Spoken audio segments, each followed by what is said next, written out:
Hi, I'm Briony Kennedy, the founder of Adorn Cosmetics. Now, if you're struggling for foundation to stay put, it's separating and it just looks really ghastly, then these 5 tips to avoiding your foundation from separating are going to be really helpful. Now, my first tip to avoid foundation from separating is simply to allow your skin prep to penetrate and soak in for a little bit longer. Maybe wait a few minutes, maybe go and make a cup of tea or something like that before you pop your foundation on.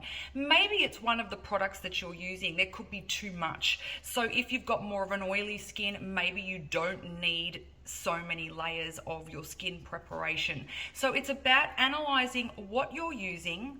Are you using too much? And maybe are you not allowing it to soak into the skin for that little bit extra time? Now, if you're a bit time poor or you just feel like, okay, I really want to use these particular products that I'm using before foundation, and you touch your skin and you feel that it's still a little wet, then what you could do is just blot off any excess that the skin has not been able to absorb in the time that you're wanting to put your foundation on. Again, these are tips for people that are finding their foundation separating.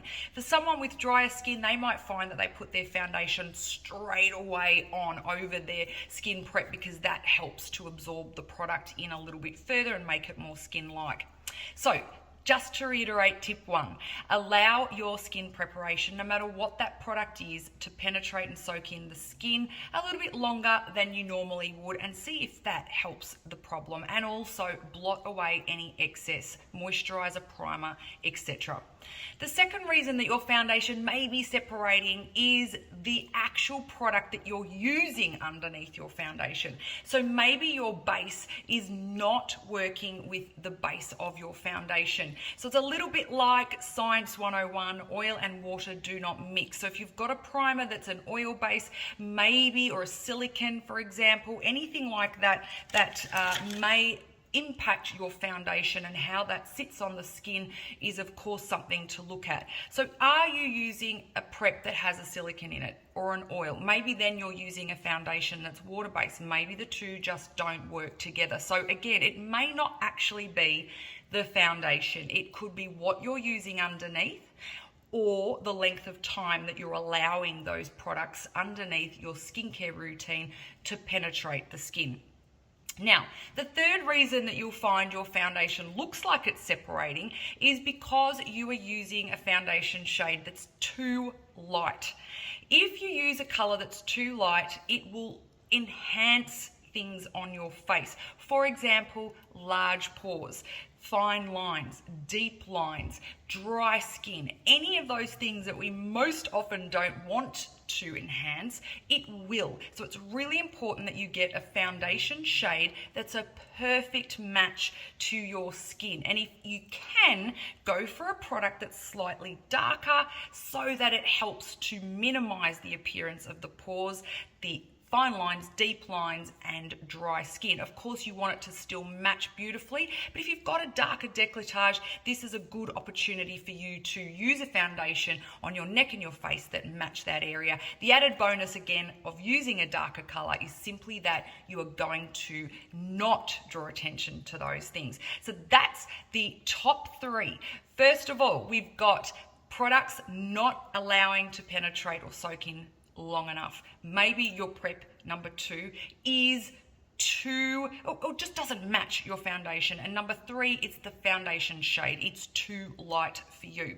So the fourth reason that it may be separating is peach fuzz on the face. So if you've got a lot of fair hair, that really not white downy sort of hair on the skin, it could also be causing that separation. So you can opt for something like dermablading.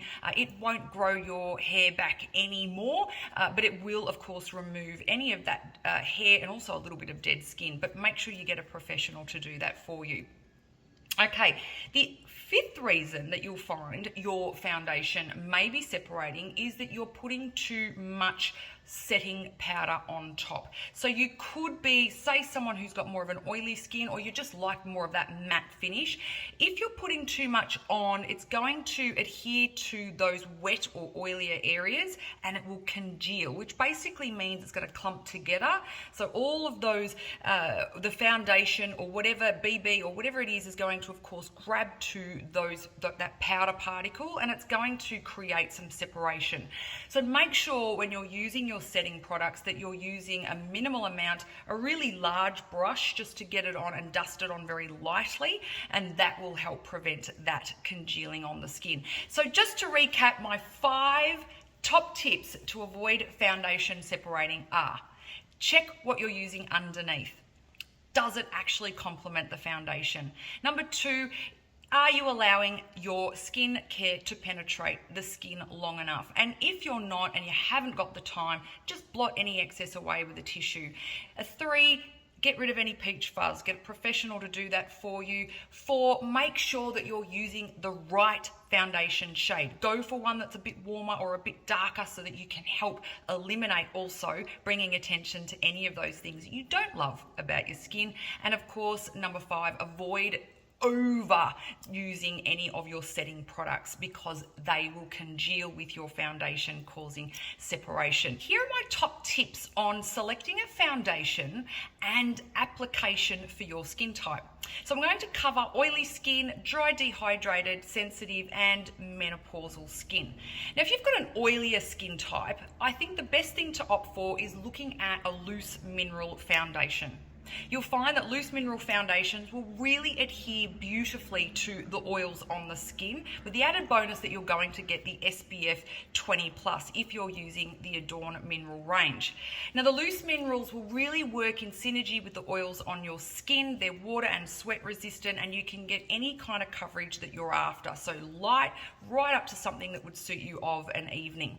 Now, the skin prep underneath for an oily skin type should be quite light. So if you are opting for something like a loose mineral, then usually a serum and a moisturizer or a primer will be enough. You could still use a facial oil, but I'd probably try that of an evening instead of during the day, especially if you're someone who really struggles with your foundation staying put.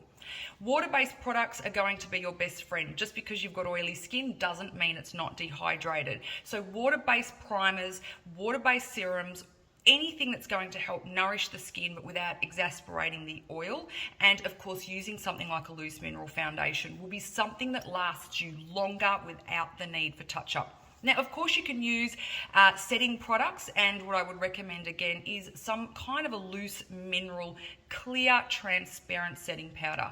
This will, of course, help to mattify and keep your makeup in place all day, and you of course can use that during the day to dust over your makeup. Now, what I would recommend though, so that your makeup doesn't separate, especially when you're using a setting product, is to make sure that you blot away any of the excess oil.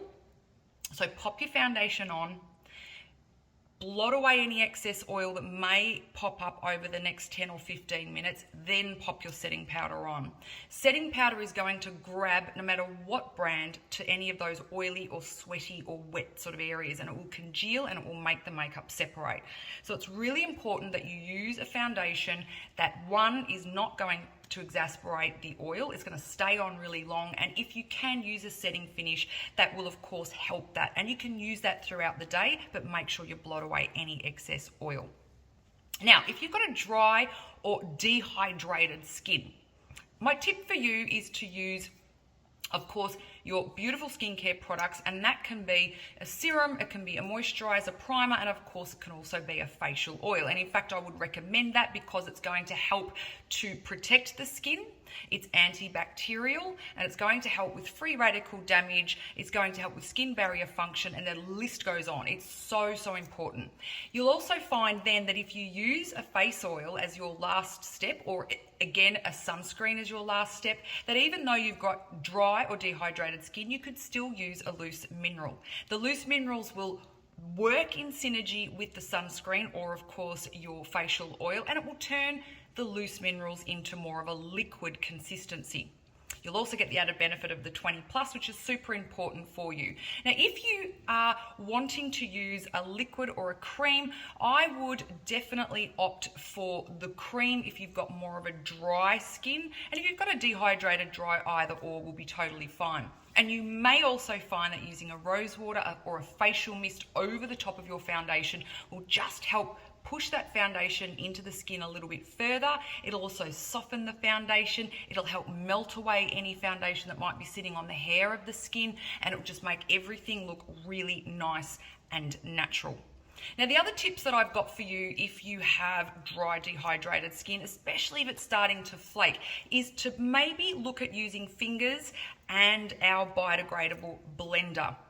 Pushing your products onto your face is going to be better than massaging it in or using a brush to buff it in, because you're going to lift the layers of dry skin, making them look more obvious. So during the day, before you put your makeup on, your skin prep, push that onto the skin. Don't rub it on, because you're going to disrupt that dry skin and lift it. And it's going to be super obvious when you put your foundation on. And no foundation is going to cover that unless you put really, really thick layers on, which most people don't want to do.